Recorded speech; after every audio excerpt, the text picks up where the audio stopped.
Magandang gabi sa inyong lahat.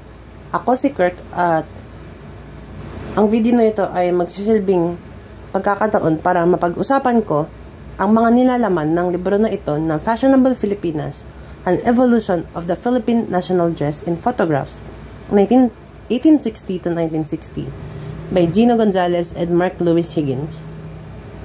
Kaya sa ngayon, ikikwento ko muna kung paano ko nakuha ang libro na ito na sobrang kinagugustuhan ko. Noon pa man, matagal ko nang ginusto magkaroon ng libro na ito. Pero ang problema, noong 2016 pa, unang ipinalabas ang libro na ito. Kaya ayun, napaka himala para sa akin na nagawa ko pang makakabili ng libro na ito.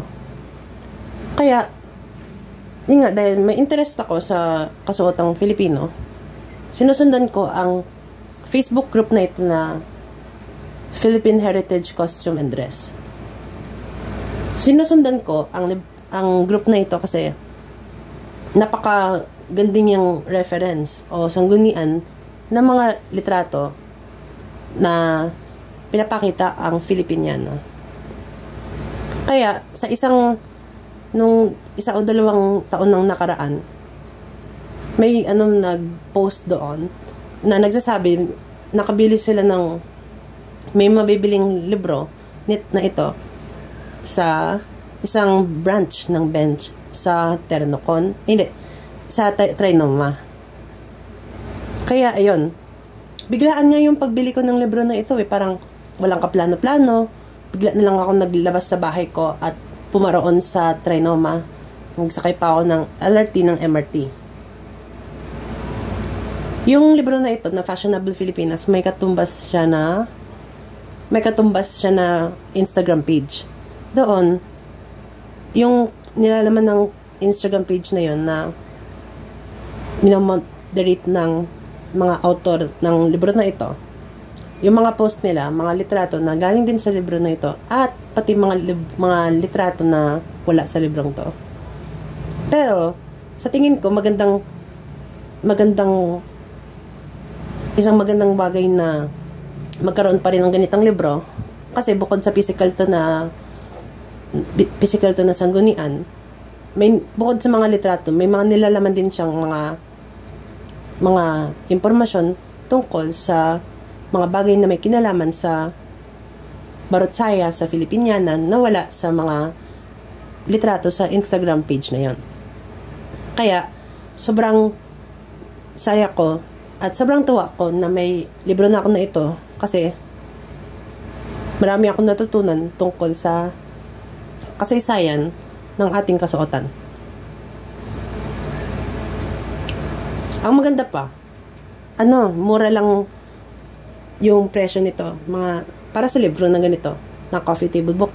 Kasi madalas kung makikita mo yung mga libro na coffee table, sobrang mahal ng presyo, mga lampas 1,000. Kaya napaka-swerte ko na nakabili ako sa original na presyo nito, na 1,000 piso lang.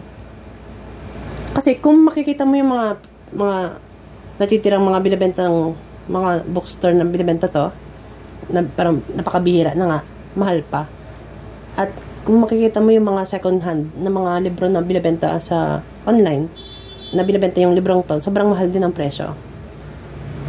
Ang nakakatawa pa, para sa akin, nung pumunta na ako sa bench dun sa Trinoma para mabili to, parang unti lang ata yung stock nila. Nung nakita ko doon, yung nakita ko sa bench, parang nabibilang na lang sa daliri ang bilang ng mga kopya nila nito. Kaya napakaswerte ko talaga. Kasi, mga hapon na nga yun para maggagabi na nung nakarating ako dun Pero, dahil kahit na, yun nga, sobrang limitado na lang ng binibenta nila. Kasi nga, 2016 pa to.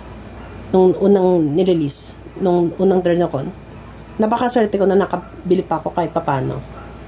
Kasi yung alam ko, parang wala na silang binibentang ganito sa mga ibang mga bookstore Wala sa National Bookstore, wala sa Fully Book, wala sa may Solidaridad, sa Ermita. Wala rin ata silang kopya nito sa pambansang kaklatan ng Pilipinas, doon din sa Ermita. Maliban na lang kung meron na sila, pero hindi ko lang alam. Kaya ayun, napakaswerte ko talaga na may kopya ako nito. Kaya ayun, nagpapasalamat ako sa pagkakataong yun. Kaya ngayon, simulan natin tignan ang libro na ito. Ang mga litrato na ito na nagpapakita ng mga advertisement galing sa mga nakaraang dekada na nagpapakita ng pagsuot ng Filipiniana, makikita rin to sa mga post ng sa isang post ng Fashionable Filipinas na Instagram page. Nagsisilbi silang ebidensya na ayun nga, may panahon kung kailan araw-araw pang sinusuot ang Filipiniana hanggang sa tipong nagpapakita siya sa mga media na uso ng panong iyon. Sa akin palagay, ganda rin itong sanggunian kung isa kang artist o magguguhit, magsisining, at gusto mong iguhit mismo ang Filipiniana. Nakikita ko rin ang ganitong uri ng mga advertisement kapag tumitingin ako sa mga digital na mga kopya ng mga media galing sa panahong to. Kung titignan mo sa digital collection ng, halimbawa, sa Ayala Museum, Ayala Library, sa Miguel de Benavides Library, yung mga digital collection nila ng mga libro at mga papeles, mga media, ganon. Kung titignan mo ang mga magazine o mga dyaryo galing sa panahon bago ang digmaan, makikita mo na halimbawa sa Excelsior, sa Philippine Magazine, sa Renacimiento Filipino, makikita mo sa mga advertisement doon, makikita mo na yung mga tao doon, mga babae, yung suot nila ganyan, mga parutsaya, mga terno, mga traje de mestiza. Makikita mo talaga na isang pang-araw-araw at pangkaraniwang aspeto ng buhay ng mga tao noon ang ganitong kasuotan na sa aking palagay ay napakakawili-wili. Ayun. Makikita mo na parang mga modernong bagay, mga soft drink, mga radyo, mga tatak na alam natin ngayon na ginagamit natin. Pero yung mga gumagamit sa kanila ay mga naka-terno. Makikita mo rin sa mga depiction na ito ang evolusyon ng Filipiniana. Kaya hindi lang limitado sa mga portrait ng mga litrato o sa mga formal na mga painting na yun nga yung pang-araw-araw na kasuotan nila.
May kikwento lang pala ako tungkol dito sa Gawgaw. Nung umuwi kami sa hometown ko noon sa Mindoro, nung isang dati. Nung habang naghihintay kami para sa barko namin sa Daungan sa Batangas, habang nakapila kami doon sa yung kotse namin doon sa mga magsasakay sa papuntang Abra de Ilog, nakita ko may isang truck doon na may tatak na ito na Liwayway Gawgaw. Naisip ko lang na napaka-interesting na hanggang ngayon, sa panahon ngayon, may gumagamit pa rin ng Liwayway Gawgaw, kaya may mga truck pa rin na nagdadala ng produktong ito. At ipinapadala to sa, yun nga, sa mga tindahan.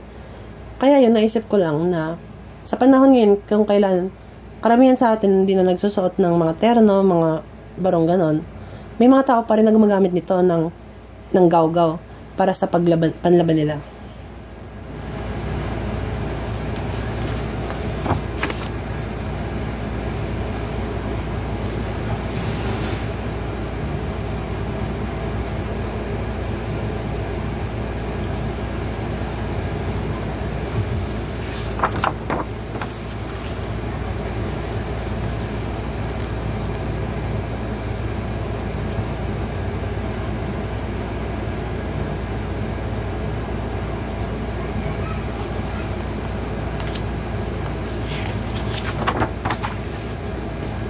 Sa pagkakalang ko, may collection sila dun sa terno ko na kung saan yung nagdidisenyo ng mga terno, ginamit niyang sanggunian ang litratong ito para sa pagdisenyo ng kanyang collection ng mga terno.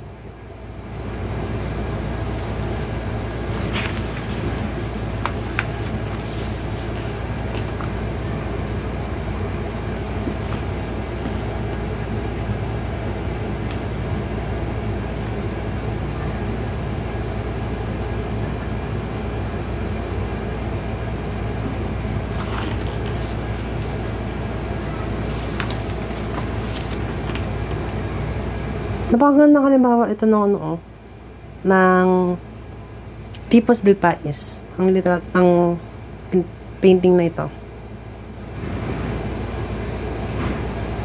At saka pa siya, yung parang sa Regency na yung mataas yung yung baywang.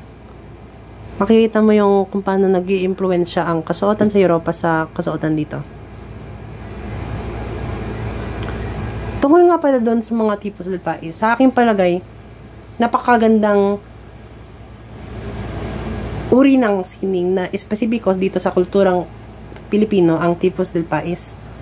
Kasi, ayun nga, bukod, parang, ang Tipos del Pais, parang, di mo siya ganun masyado nakikitang mapag-usapan sa mainstream.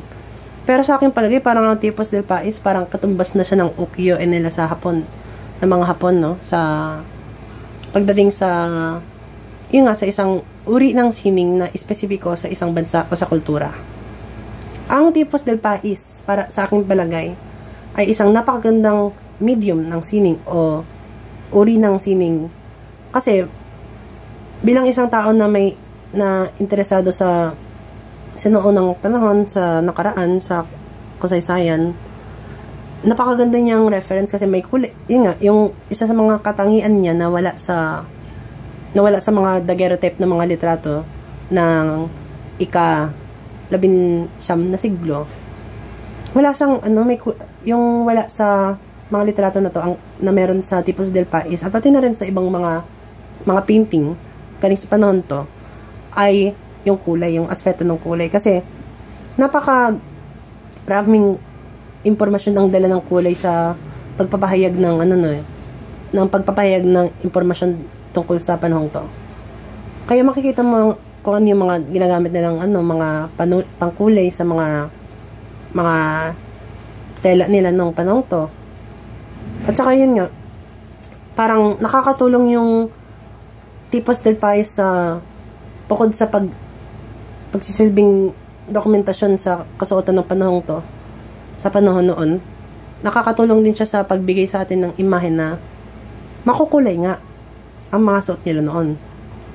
Hindi siya yung limitado lang sa mga beige, sa mga tones na mayroon sa sepia, na limitado lang din dun sa kulay ng tela ng pinya na cream color na maputing kayo manggi.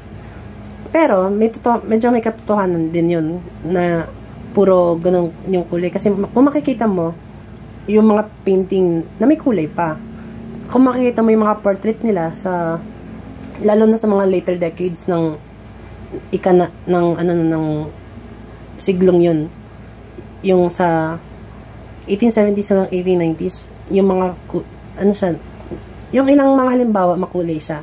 Pero marami din sa kanila yung kakulay niya yung mga mga Filipiniana at barong ngayon na gawa sa telang pinya na cream color lang.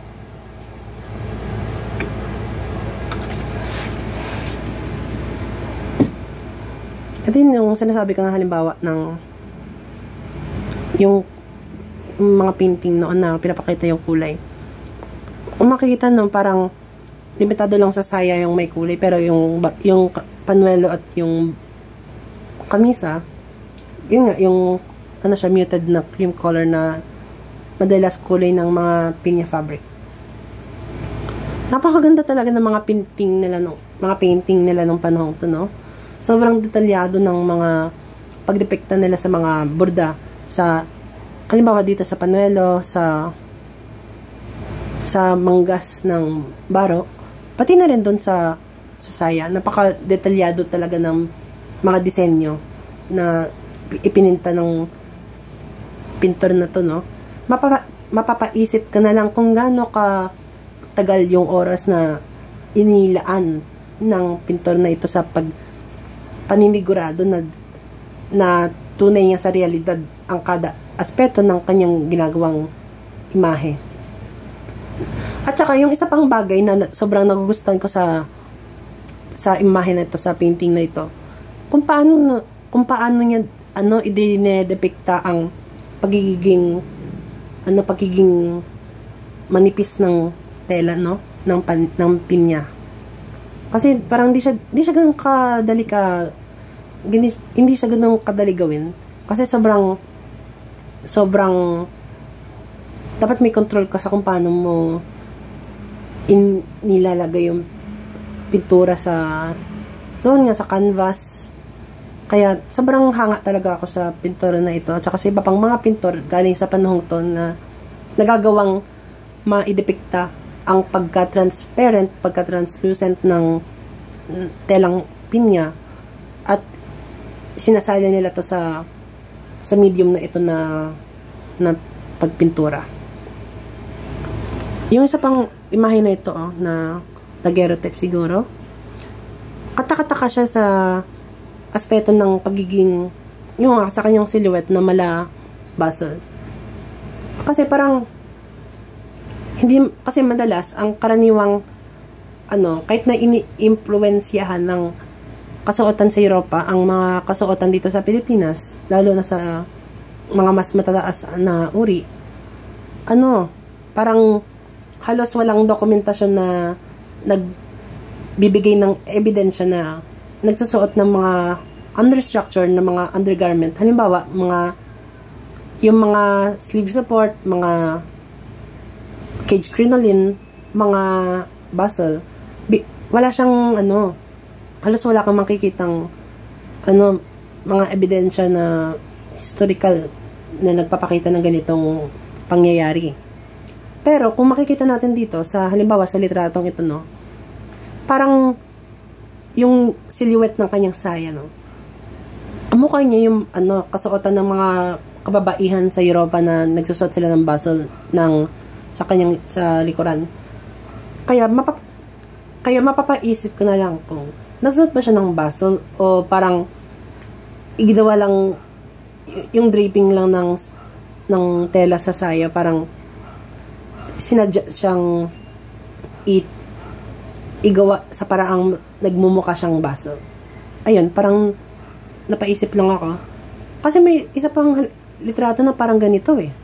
May doon sa Instagram page ng Fashionable Filipinas, may isa silang post kung saan ipinapakita nila ang litrato ng mga nagaling sa isang photo album na collection ng mga imahe na may kinalaman sa mga kamag-anak ni Rizal. May isang litrato doon kung saan galing siya sa 1860s, base sa silhouette ng mga traje de mestiza doon. May isang babae doon na yung suot niya na saya, kakaiba. Kasi hindi siya kahit na yung ibang mga babae doon, kitang-kitang may fullness yung saya niya na mukha namang karaniwan lang sa panahong to, na yun nga, gumagamit sila ng maraming enagwas para makuha ang ganong hugis. Pero yung babae na ito, yung imahe na ito, makikita mong mas may estruktura pa yung kanyang saya kumpara dun sa ibang mga babae. Kaya parang mukha talaga siyang may suot siyang cage crinoline sa ilalim. Na bihira, isa siyang bihirang pangyayari, kagaya nga na yung sa litratong ito. Kaya yun, naisip ko lang.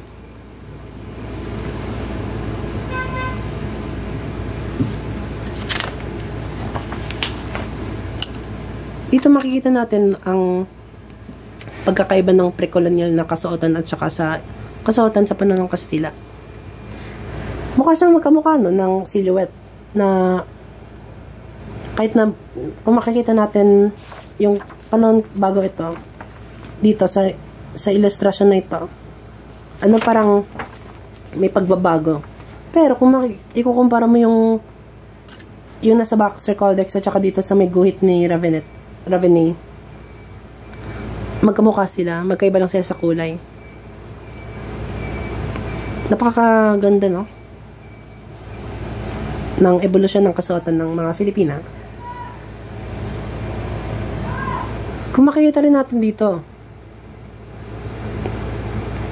yung suot ng lalaki, no? Kamukha niya yung sa kanluran na tawag doon yung yung breeches ba yun? Or breeches ata. Mukha siyang shorts na maluwag. Ito siguro yung, sa tingin ko, yung ninuno ng pantalon na saya-saya na magiging uso sa mga dekada pagkatapos nito. Pero dito, kung makikita mo, no, ano siya, maluwag siya na breeches. Ayan, namamangha lang ako sa ganito.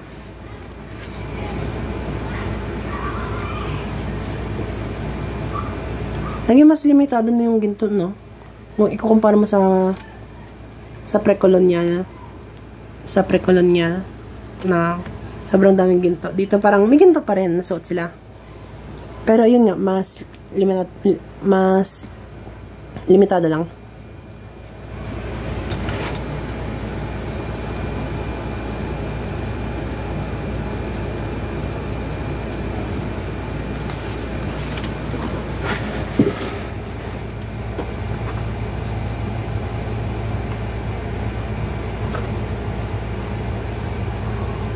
Napakagandang halimbawa ito ng pag-juxtapose ng no? Yung pag-juxtapose ng silhouette ng kanluran at saka sa silhouette dito sa atin. Makikita rin yung yung impluwensya ng silhouette ng kanluran sa panahon to. At saka kung paano niya na-impluwensyahan yung pagbuo ng butterfly sleeves natin ngayon.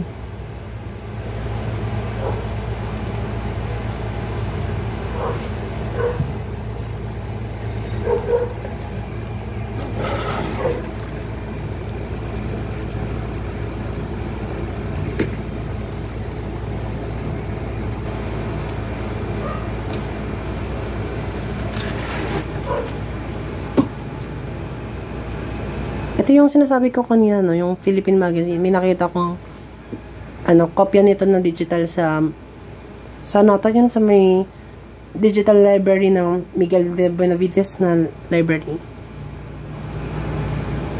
Ang ganda ng pinapakita talaga nito yung sa cover art na to yung unti-unting pag-mainstream ng bestida ng kanluran. Mapapansin mo talaga yon. Kung yung base doon sa mga napapanood ko na yung mga footage, mga film galing nung panahon to, kumpara sa mga sa dekada 20 kung saan parang unti pa lang yung naka-bestida at saka karamihan pa ng mga babae naka-terno. Yung sa mga footage nila galing sa dekada 30, halo-halo na may mga naka-terno pa rin, pero yung marami na rin naka-bestida o kanluran ng kasuotan. Mapapansin mo din to sa mga pre-war na mga pelikula. Halimbawa, doon sa Giliw Ko, sa Tunay na Ina, ang mapapansin mo, pinapakita pa rin nila na araw-araw pa rin sinusuot ang Filipinian na ang baratsaya, yung terno. Pero may mga karakter doon, ano siya, parang pabago-bago.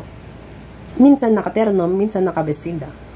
Yun talaga yung parang ebidensya no, na nagpapakita na bago pa nagkaroon ng pangalawang digmaang pandaigdig, naglilipat na yung mga tao mula sa terno, sinusot na nila ang bestida.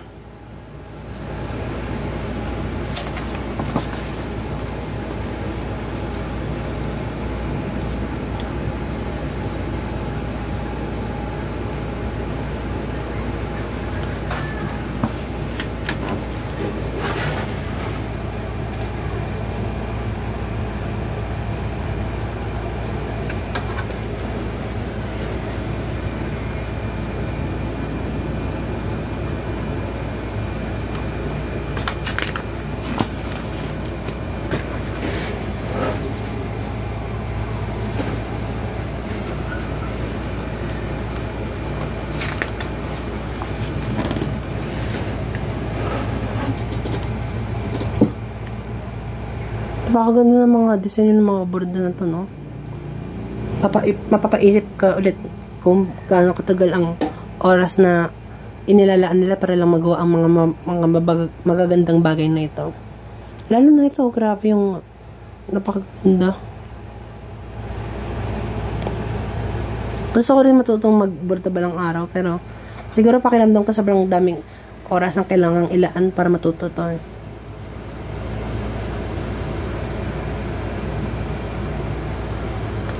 Napaka-interesting para sa akin yung litratong ito. Pinapakita siyang pagsuot ng traje de mestiza, pero ang sedang ang ginagamit na tela sa lahat ng aspeto, sa lahat ng bahagi. Kasi napapaisip ako, siguro sobrang init siguro ito isuot kasi kumpara dun sa mga traje de mestiza na gumagamit ng mga matipis na material, kagaya ng pinya na mas presko. Paano kaya yung mga ganito na makapal na tela, kagaya ng seda? Siguro sobrang ganda ng itsura nito, no? Kasi may mga nakita akong mga pintura, mga painting ng panahon ng Victorian era na pinapakita yung pagsuot ng seda, ng mga bestida, mga saya, ganon. Sobrang ganda talaga ng itsura, lalo na kapag tinatamaan ng liwanag. Sobrang ganda ng sedan talaga. Kaya siya isang marangyang material para sa mga damit.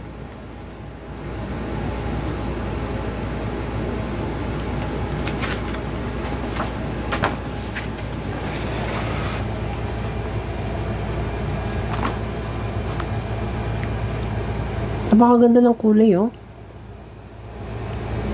Kasi magandang kombinasyon talaga yung makulay na tela at yung manipis na tela. Napakaganda ng epekto niya sa visual na aspeto niya. Makikita rin natin yung grabe talagang kulay ng mga tela na ginagamit para sa baratsaya. Napakaganda ng itsura niya, no?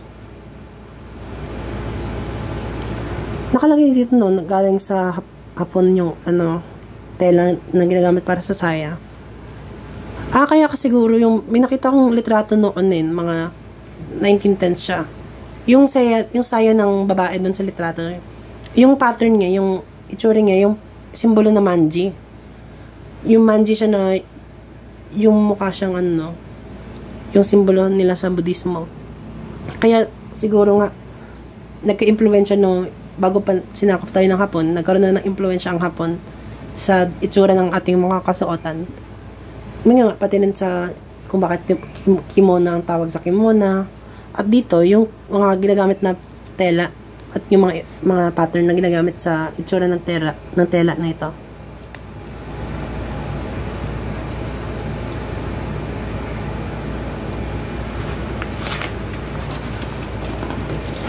Ito ulit yung impluwensya ng Hapon sa ating kasuotan.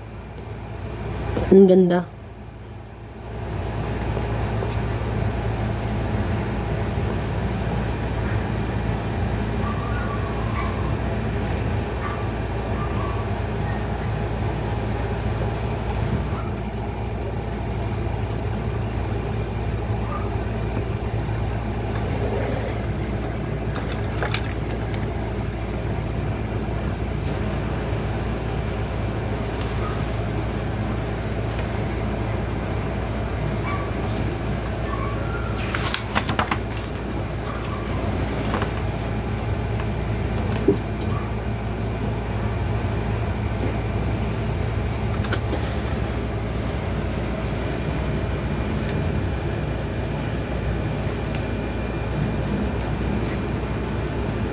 Sari-sari talaga yung ginagamit na ng mga tela, no? Para sa paggawa ng Filipiniana.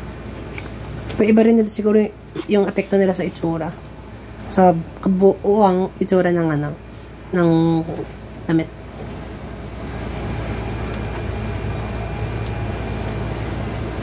Sobrang nire-recommend ako talaga yung libro na to. Kung mahilig ka sa mga ganitong mga paksa tungkol sa kasaysayan ng kasuotan, sa yung kultura ng kasuotan sa Pilipinas, ang evolusyon ng kasuotan ng Baratsaya, ng Filipiniana, ng Terno, yung mga ganun. Sobrang nire-recommend ako talaga to. Kasi sobrang yaman talaga sa impormasyon at kaalaman yung librong to kung gusto mong matuto patungkol sa ganitong mga bagay. Kahit na ikaw mismo hindi ka fashion designer, hindi ka sastre, hindi ka mananahi, o hindi ka manghahabing, magugustuhan mo pa rin yung libro na ito kasi maganda yung trabaho na ginagawa niya sa pagbahagi ng impormasyon sa paraang hindi lang masaya, nakakayaman pa siya sa kaalaman ng tao.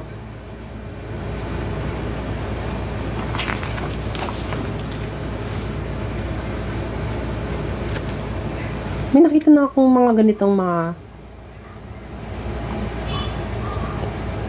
mga alahas. Nakita ko siya nakita kong ganito sa Chinatown Museum sa may Lucky Chinatown Mall sa Binondo. Napakaganda niya sa personal makita. May nakita na rin akong taong may nagsuot ng ganito, yung tamborin, nung nasa may Club Filipino ako. Sabi niya, yun nga, namanay niya sa mas matanda yung kanyang sa tamborin. Kung makikita mo talaga sa personal ang ganitong mga bagay, makikita mo talaga yung kung gaano kadetalyado ang mga disenyo sa mga ganitong uri ng bagay. Yung mapapaisip ka kung paano nila nagagawa yun. Yung mga sobrang liit na mga detalye, nagagawa nilang sobrang ganda, sobrang marikit yung itsura. At saka ginto to Kaya bukod sa sobrang ganda ng disenyo, parang kumikinang pa siya. Napakaganda talaga.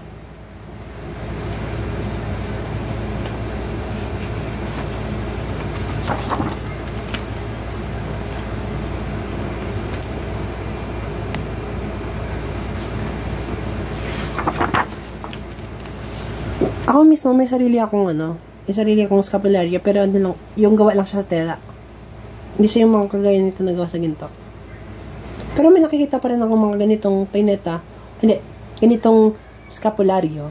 Pero kasama siya sa mga costume ng mga nagsasayaw sa mga pista. Kapag may suot silang Filipiniana o Maria Clara.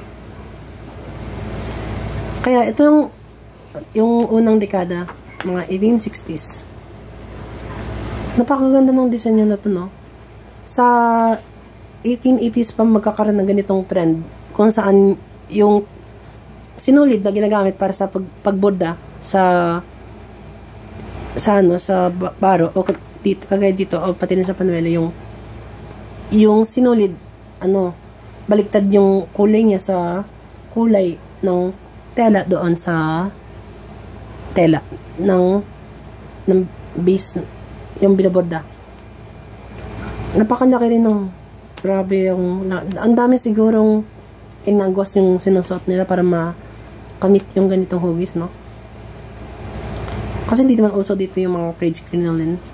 Yung mga cage crinoline na ginagamit nila sa Europa. Masimple rin yung pagsuot nila ng panuelo ng panahon to. Hindi siya yung kagaya sa mga susunod na mga dekada na sobrang mas masalimuot yung paraan ng pagtupi ng panuelo. Yung panuelo ng babaeng dito sobrang nipis niya, no? Halos hindi mo na siya makita.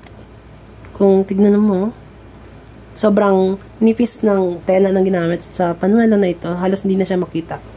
Pero kung makikita mo doon yung sa may batok, meron nga siyang panuelo. Sobrang nipis lang ito, kaya halos hindi siya makita. Makikita rin dito sa litratong ito, na sinusundan nila yung ano, yung kapag mas bata ka, mas mataas yung hemline ng saya mo. Pero kapag mas matanda ka, kagaya ng babae rito, ano na siya, mas mahaba na, ano na siya, mas umabot na siya sa lapag.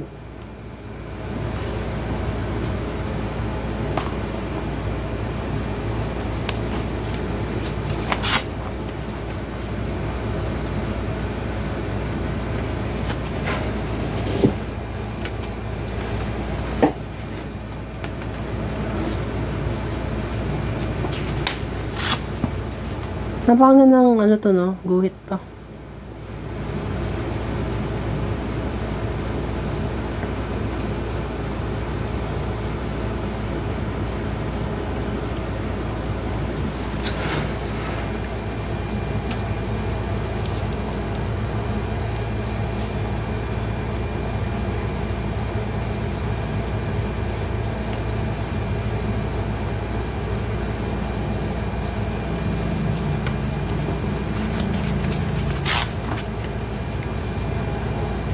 Napakaganda ng peneta na to, no?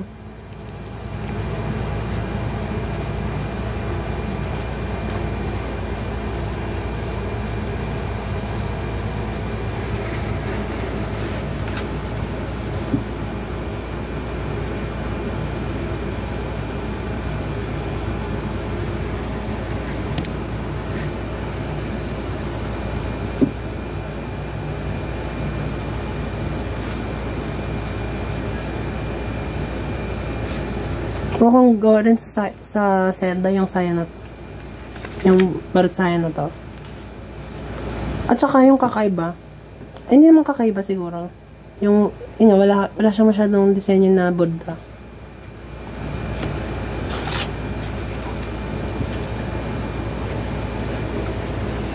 Iba po yung paraan ng pagsuot nila ng panwero, no, sa dekadang to. Hindi siya yung kagaya sa mga susunod na dekada, parang isang paraan lang yung ano nila ng panuelo. Kasi kung titingnan mo yung minsan nakano lang siya, no, sa isang punto lang siya nagtatapos, ang kagaya na dito sa kanan. Pero dito sa kaliwa, yung babae nagtatapos sa 2 punto.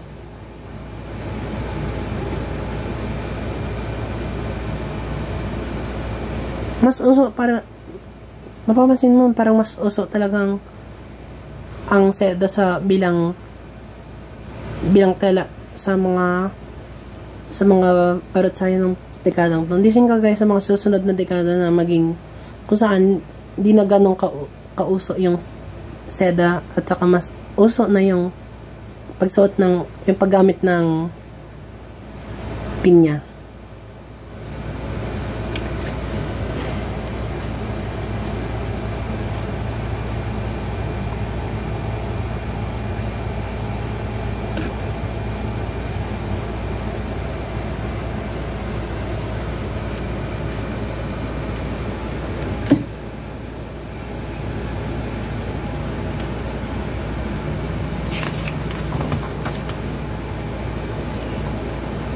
Napakaganda ng ano to, no?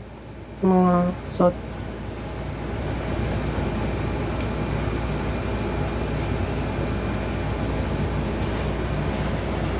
Makikita lang dito, no? Basta nga dun sa nakalagay dito. Ano? Di ba uso dito yung ternos bordados na kung saan terno, yung panuelo, yung kamisa at yung saya, pati na rin yung tapis pagdating sa materyales, pati na rin sa disenyo ng borda. Iba-iba pa sila dito, no?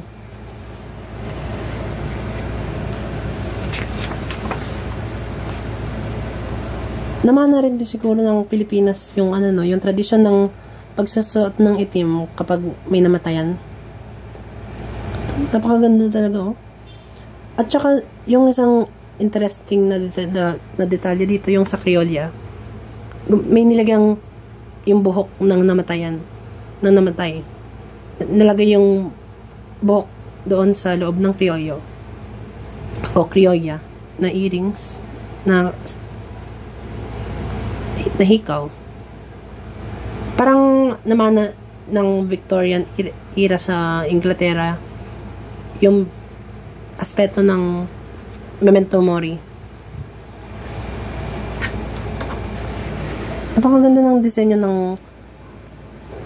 barutsaya na to, lalo na sa panuelo at saka sa manggas, yung bordo na milog na paulit-ulit.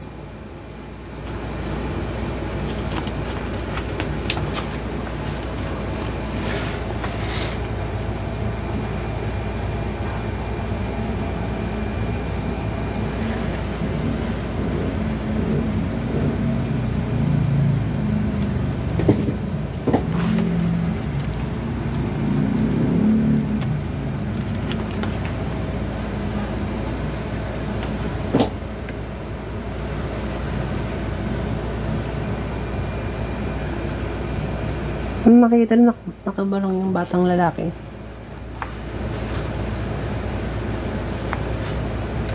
Napakaganda rin, no, na magkatulad ng disenyo yung bordo ng sa nanay at saka yung sa anak.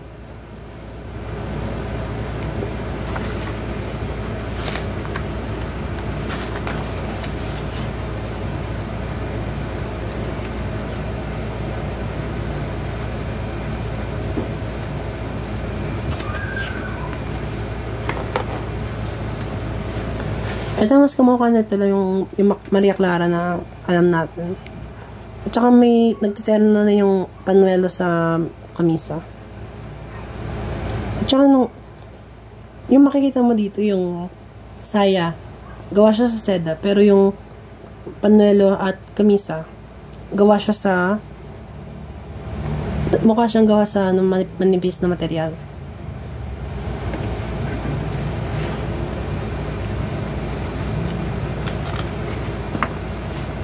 Napakagandang borda. Ang tagal siguro ng oras na inilaan para magawa to. At saka siguro sobrang haba na ng karanasan ng kung sino man yung nagboborda nito ng borda. Ang ganda ng litratong to, no?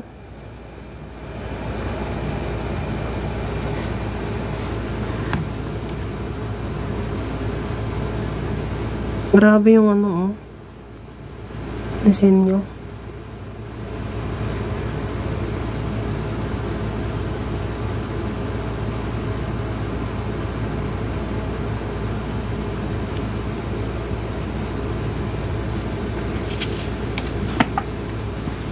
Pati nandito, no? Napakaganda.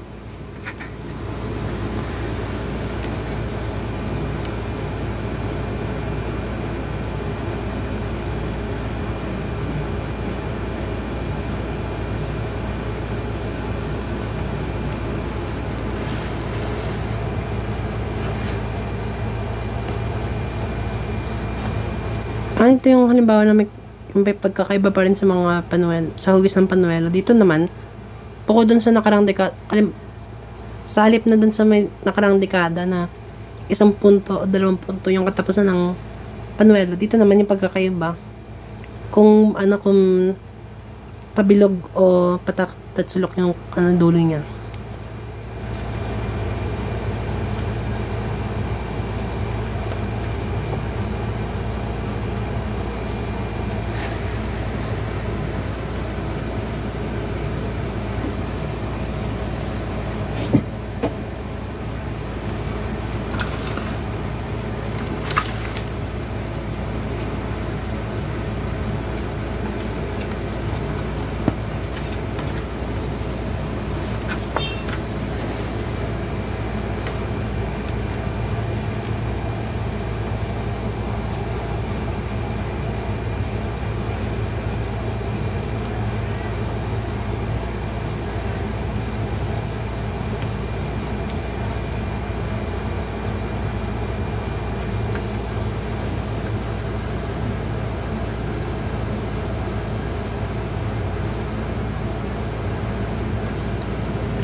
May nakita akong ganitong sapatos na na Corchos dati sa doon sa may museo ng mga sapatos sa Marikina, pero hindi siya yung ganitong kasosyal na gawa, nasa ginto. Pero maganda pa rin yung disenyo niya na bulaklakan.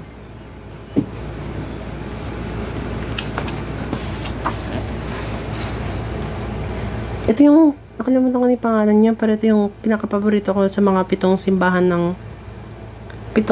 ng Intramuros, kasi yung disenyo niya, mas kakaiba siya, na mas malapit siya sa Gothic siguro kumpara sa ibang mga sa karamihan ng mga simbahan dito sa Pilipinas na Baroque, earthquake Baroque yung impluwensya ng arkitektura. Kaya napakasayang talaga na sa lahat ng mga simbahan sa Intramuros na pagkatapos ng pangalawang digmaan pandaigdig, yun natira lang yung San Agustin at saka yung Manila Cathedral. Kung pwede lang sana mas na-preserve nila yung iba pang mga simbahan. Pero yung sa pagkakalam ko, giniba sila at saka doon na ito na yung mga iba pang mga gusali. Yung mga gusali ng gobyerno. Yung dito ata yung sa lugar nito yung yung sa yung nakalimutan ko na yung pangalan ng yung kagawaran, pero napuntan ko na yun noon yung malapit dun sa dating lugar ng Universidad ng Santo Tomas. Napakaganda niya talagang simbahan.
Ganda ng disenyo. Ang berda. Mahilig talaga sa mga block-lakan na mga disenyo, puro mga halaman.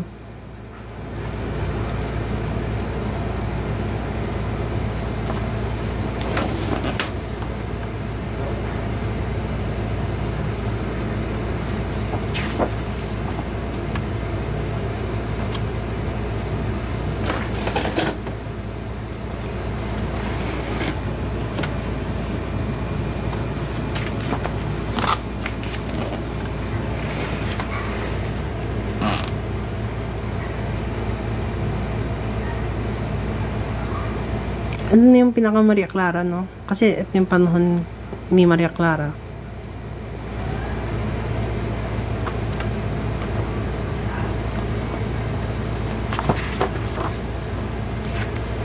Ito yung paborito kong dekada pagdating sa Burda. Kasi nung dekada itong naging uso yung trend na yung sinabi ko kanina na yung kulay ng sinulid ay baliktad o naiiba sa kulay ng tela. Kaya dito, napakaganda. Napakaganda rin yung tapis kasi kakaiba siya, oh. Mayroon siyang mga detalye sa ilalim.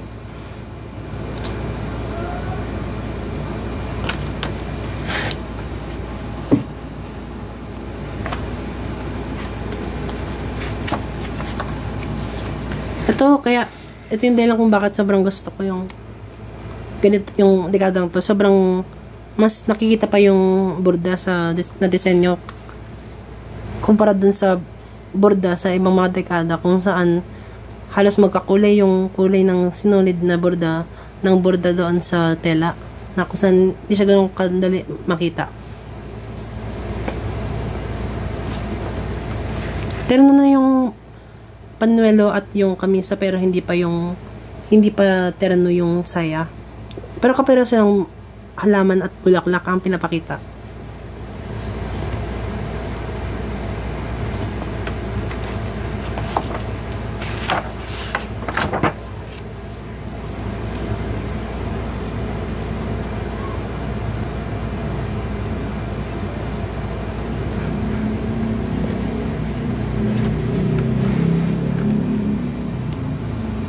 Dalaga pa siguro to kasi hindi pa nakapuyod yung buhok niya.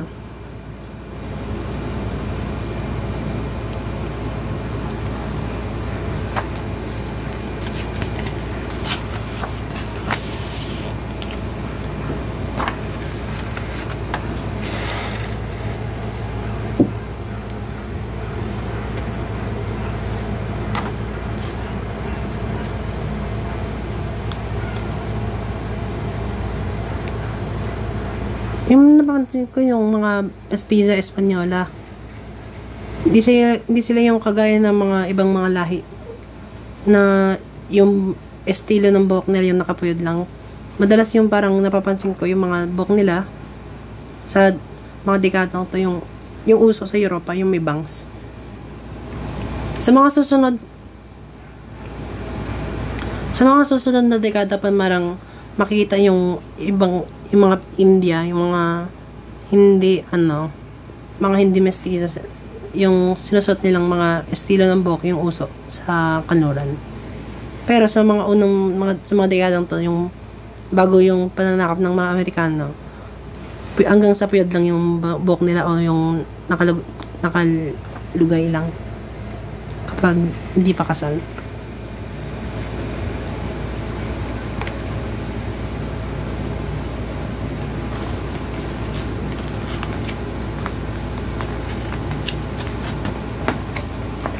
Napakaganda talaga ng ganitong hugis ng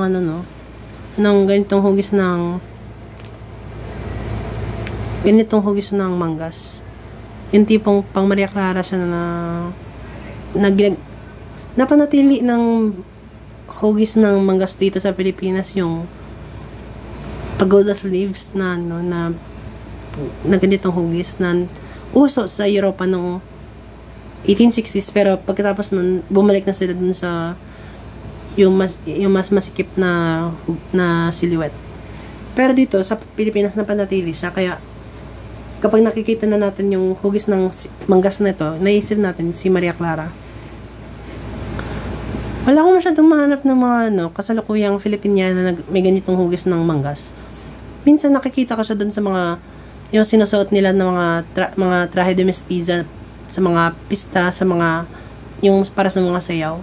Yung para sa yung sinusuot ng mga sumasayaw kapag sumasayaw sila ng mga traditional na sayaw natin. Pero wala akong masyadong makitang ganit na may mga nakikita akong mga modernong katumbas ng Maria Clara na damit. Pero yung hugis ng manggas niya hindi siya ganitong kalaki. madalas parang mas mukha pa siyang kimona. Kasi hanggang sa yung pinaka mahabang nakikita ko yung hanggang sa ano siya hanggang sa siko. Ayun. Nakalimutan ko yung salita. Ang press ko siguro nito isot kasi malaki yung ano niya, malaki yung manggas at kaya mas ma-press ko. At saka ano na rin gawa na siya sa manipis at maluwag pa.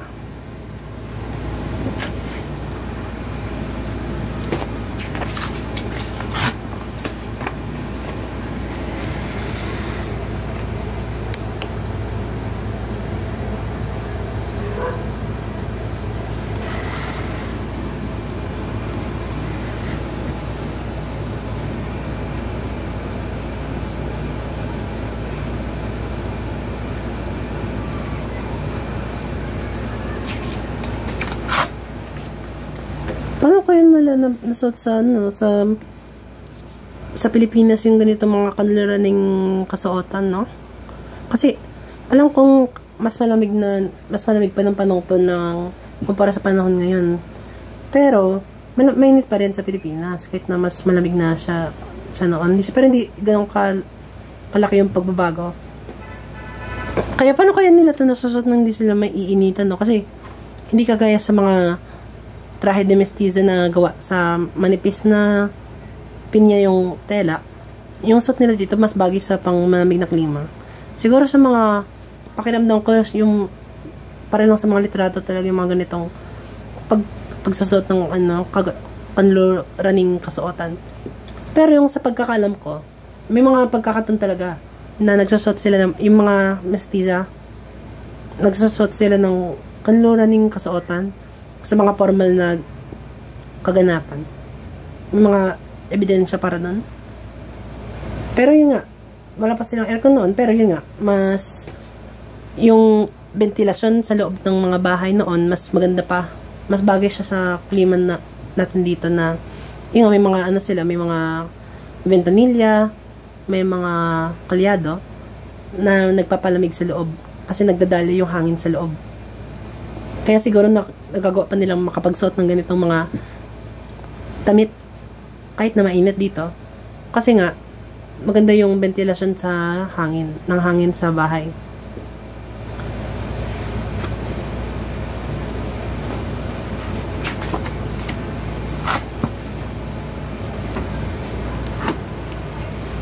Yung ginawa nila to sa Maria Clara Ibarra, no? Yung fan language.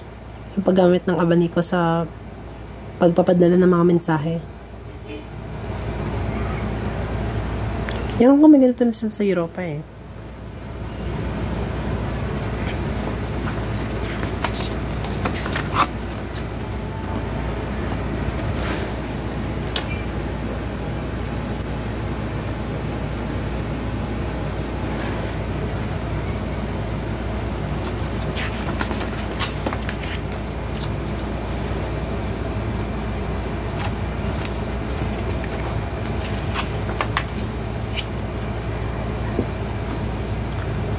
Umabot pa rin sa dekadang to, sa huling dekada ng ika-19 na siglo. Yung uso na yung borda mas maitim o mas iba yung kulay niya sa tela ng binaborde niya. Ang ganda ng mga dalantal nila, no?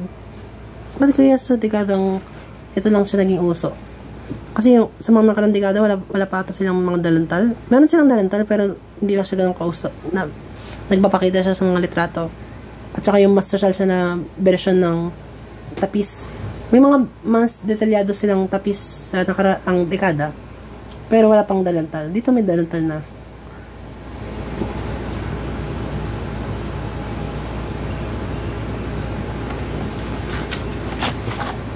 Ganda ng borda, oh. Ganda siguro nito makita sa personal. Sa personal, may ibon pa siya. Tagal siguro nito gawa. Pero napakaganda rin,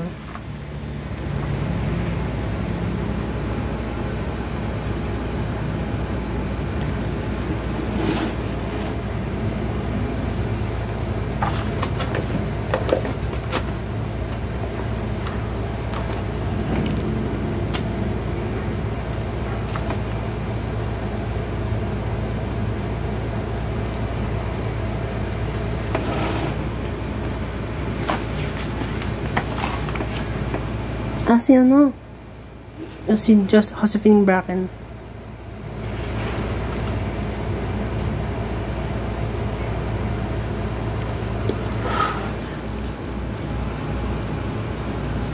Dito na yung gumagamit na sila ng gawgaw para mapalaki yung hugis ng manggas. Ang gusto ko rin yung ganitong ganitong disenyo, yung mas mailaw yung mas maputi yung kulay ng sinulid sa bordak. Sunod mas maitim naman yung tela ng panuelo o ng kamisa. Siguro ginagawa lang nila to sa yung panglamay na yung itim yung kulay ng damit. Pero siguro yung mga ganitong litrato, yung sinusot ng tao, hindi siya itim pero mas maitim lang na kulay. Napakaganda ng epekto. Ang ganda ng mga design yun, no? Kahit nakaguhin, ang ganda pa rin.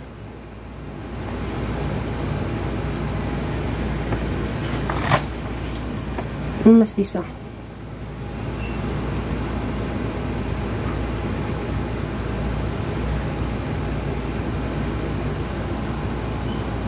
Ang ganda ng disenyo talaga. At saka ang ganda pa yung contrasting na epekto. Yung maputi yung borda, sunod maitim yung tela. Napakaganda ng mas nakikita rin. Parang kagaya niya yung doon sa nakarang dekada yung itim, mas maitim na borda, sunod mas maputing tela. Kasi mas nakikita yung borda eh. Hindi siya yung kagaya ng yung magkapareho sila ng kulay. Kaya hindi siya ganun nakikita. Hindi siya ganun nakikita.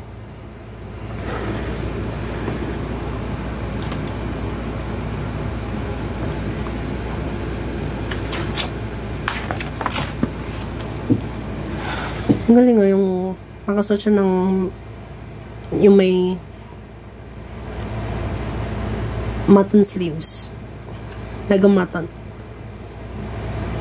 Siguro may suot siya dito sleeve supports para makamit yung ganitong silhouette. Minanap akong minanap akong damit sa okay na may ganitong hugis ng manggas, pero yun nga dahil wala akong sleeve supports, hindi siya ganun ka-exaggerated ang lagang mutton. Pero maganda pa rin siya. Pwede ko siyang gamitin sa mga Renaissance Fair.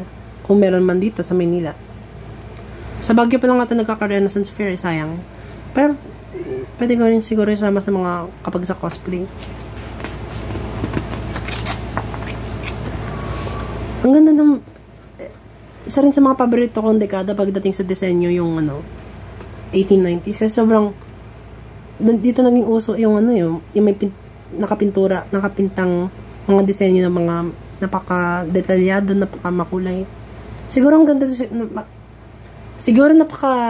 ganda nito makita sa totoong buhay pa. Swerte talaga ng mga taong na mabuhay ng panahon to, makita yung ganitong kagandang mga disenyo ng mga pininturang mga bulaklak at mga halaman sa saya, sa tapis. May uso ngayon sa mga Filipiniana yung may watercolor painting na hand-painted na mga bulaklak sa alampay o sa kamisa, no? May nakikita akong mga ganun sa Filibela, sa kultura sa SM. Pero wala pang meron na ata siguro din sila sa mga saya yan. Pero sayang wala pang, hindi umabot sa panuelo o sa kamisa yung mga hand-painted na mga design, no? Sa bagay, since dahil manipis yung tela baka hindi bagay sa panuelo sa kamisa kasi gawa sila sa manipis na material. Habang yung mga saya at tapis mas makapal yung tela na ginagamit sa kanila, kaya mas bagay sa pagpinta. Pero yung mga parang baligtad na sa panahon ngayon, yung mga Filipiniana yung sa mga kamisa at alampay, gawa siya sa mga manipis na pinya na tela, pero doon doon nakalagay yung mga pinipintura na mga disenyo ng mga bulaklak. Kaya siguro baka may mga nagkaroon naman ng mga pagkakataon kung saan sa panuelo, sa pamisa, sa telang manipis o pinya, nilalagay yung mga pintura pero walang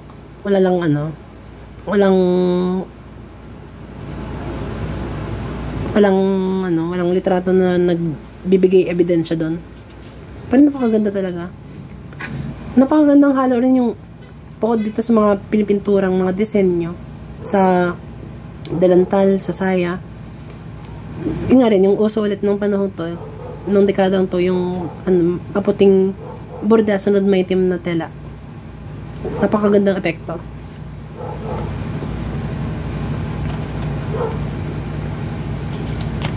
Napakaganda siguro makita sa personal yung mga ganito, no? Napakaganda, no? Siguro yung mga napakaswerte yung mga tao na nabuhay ng dekadang to, makita nila sa totoong buhay na may kulay yung mga disenyo na ganito. Yung may mga painted na mga bulaklak, mga ibon, mga halaman, napakaganda. Mukhang yung disenyo dito sa may tapis o sa saya, parang siya borda. Mas borda siya kaysa pintura.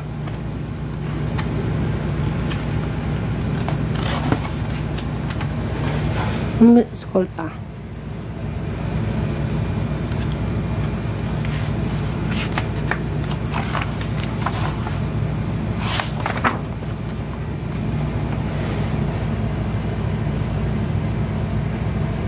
Gibson Girl na impluwensya.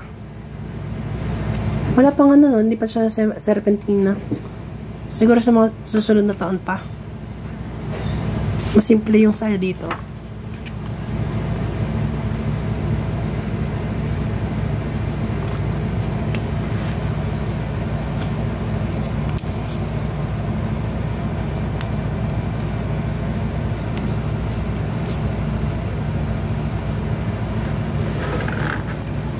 Wala pa siya yung mga flounces sa hemline.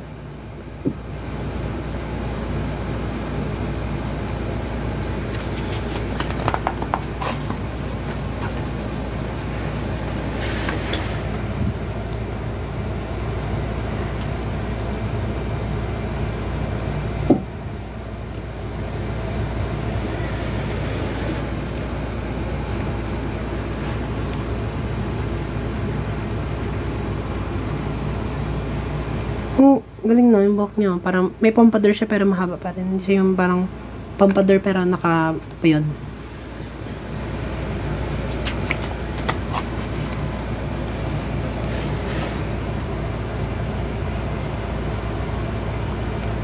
Ganda ng buhok niya talaga. Yung pang Gibson Girl talaga. Siguro gumamit siya yung mga hair wrap na ginagamit ng mga Gibson Girl para humaki yung nang ganito yung buhok.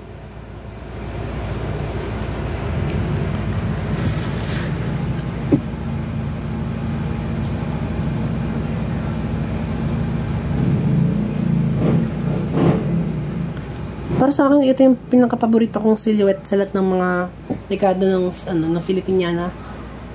Kasi sobrang ini-exaggerate niya yung mga katangian ng Filipiniana na namumukod tangi sa kasuotan na ito. Yung nga, sobrang laki ng panuelo, sobrang laki ng manggas, sobrang laki ng saya. Sobrang, talaga niya, sobrang iba niya sa kung ano yung silhouette ng kanlurang kasuotan ng panahong to, ng dekadang to. Kaya paborito ko yung silhouette na to kasi sobrang iconic niya eh. Sobrang laki ng lahat ng bagay. Napakaganda lang, napaka-iconic. At saka bagay pa siya sa buhok na uso ng panahong to na pompadour na malaki. Kaya malaki talaga yung sobrang gusto ko rin yung mga gusto ko yung serpentina silhouette kasi exaggerated siya. Kaya mabuti na lang may sa Zamboanga yung kasuotan nila na maskota. Kamukhang hango siya sa dekadang ito. napakagandang silhouette. Pero yung pagkakaiba nga, yun nga, yung kung makikita mo sa yung sa Zamboanga Hermosa na pista, yung sa competition nila para sa pagdisenyo ng maskota, kamukha niya talaga yung kamukha niya yung Serpentina silhouette ng dekadang to, pati rin ng 1900s hanggang 1910s. Yung pagkakaiba lang siguro yung uso na motif. Kasi yung nga, sa dekadang to, yung uso, yung mga grids, yung mas geometric na checkerboard pa. Basta yan na siya, yung mga linya-linya na ganito. Hindi siya ganun kauso yung mga bulaklakan na uso sa Filipiniana ngayon na, lalo na sa maskota. Wala, napakaganda lang. Kitang ganda ng mga kitang-kita dito yung suot niyang chambra. Hindi siya yung corpinyo kasi may manggasto kaya chambra siya. Makikita talaga sa mga lumang litrato kung gaano ka nipis na materyales na ginagamit nila sa tela. Kaya hindi sila napapawisan masyado, naiinitan masyado kasi manipis siya, mapresko. Hindi siya yung kagaya sa mga sa mga terno pagkatapos ng pangalawang digmaang pandaigdig na yung ginagamit na tela yung mas makapal, kaya mas mainit siya. Ang ganda ng mga napaka Art Nouveau.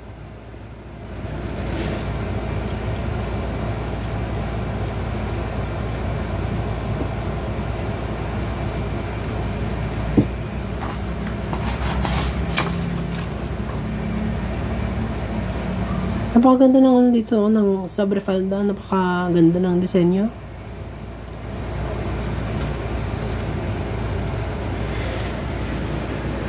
Mabuti na lang meron tayong mga ganito mga color tinted na mga litrato. Kaya kahit na karamihan ng mga litrato sa mga panahon to, yung wala pang kulay, yung sepia pa rin. Meron tayong mga halimbawa na ganito na may kahit na hindi siya lahat may kulay, makikita mo pa rin kung ano yung kulay na original na kulay niya ng panahon kinuha yung litrato. Kaya may ideya pa rin tayo sa kung gaano ka makulay ang damit nila ng panahon to. Sayang nga, parang nung mga panahon lang to naging uso yung pagtitinta ng kulay sa litrato. Pero parang may mga nakita rin ako mas maaga pa dito Hindi lang siya nagsimula nung dekada tong mga 1910s. Doon sa may exhibition nila sa pambansang museo ng sining nung pinuntahan ko siya noon. Meron sila dun yung yung mga litrato na may kinukulay rin. Yung nakalimutan ko yung pangalan sa wikang Espanyol yun Basta lahat ng mga litrato dun, iba-iba siyang dekada. May ilan mga panahon ng Amerikano, may ilan na panahon ng Kastila. Yung ganitong kinukulay siya. Napakaganda talaga. Parang napapaisip ka kung gano'ng mas maganda pa yung mga kasuotan nila kapag may kulay sa litrato. Ito yung sinasabi ko na yung grid siya na motif yung uso ng dekadang to. Magandang litrato din to kasi makikita rin natin kung ano yung damit ng mga kalalakihan nung panahon to na Pilipino. Hindi siya barong. May mga barong sila ng panahon to, pero mas uso nung panahon ng Amerikano ang pagsuot ng kamisa. Kamisa rin yung pangalan sa damit na to. Para siyang barong na gawa din siya sa pinya o sa matipis na materyales. At saka may borda rin siya. Pero dito, wala siyang borda. Pero may motif siya ng tela, yung stripes o checkers o grid. Para siyang barong. Ang kamisa ay parang barong pero wala siyang kwelyo. Wala din siyang cuffs. Pero meron pa siya ata yung slit sa sides. Makikita natin iba-iba yung uri ng sombrero na sinusot ng kalalakihan ng panahon to.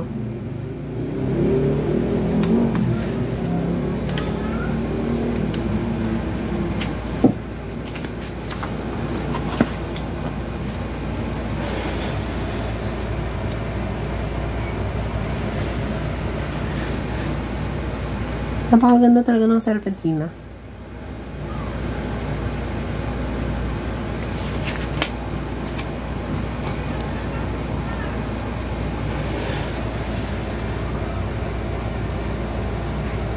Ito talaga yung pinaka-paborito kong dekada ng Filipiniana pagdating sa silhouette. Mas gusto ko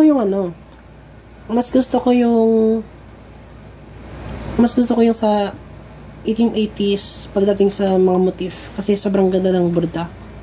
Kasi hindi ko masyado nagugustuhan yung uso ng motif naman sa panonto na stripes ng mga grid. Hindi ko siya masyadong gusto. Mas gusto ko pa rin yung traditional na bulaklakan. Pero yung silhouette na ito, napaka gusto ko talaga. Kaya, yun nga. Para sa akin, pagdating sa silhouette, 1910s. Pagdating sa motif, 1880s.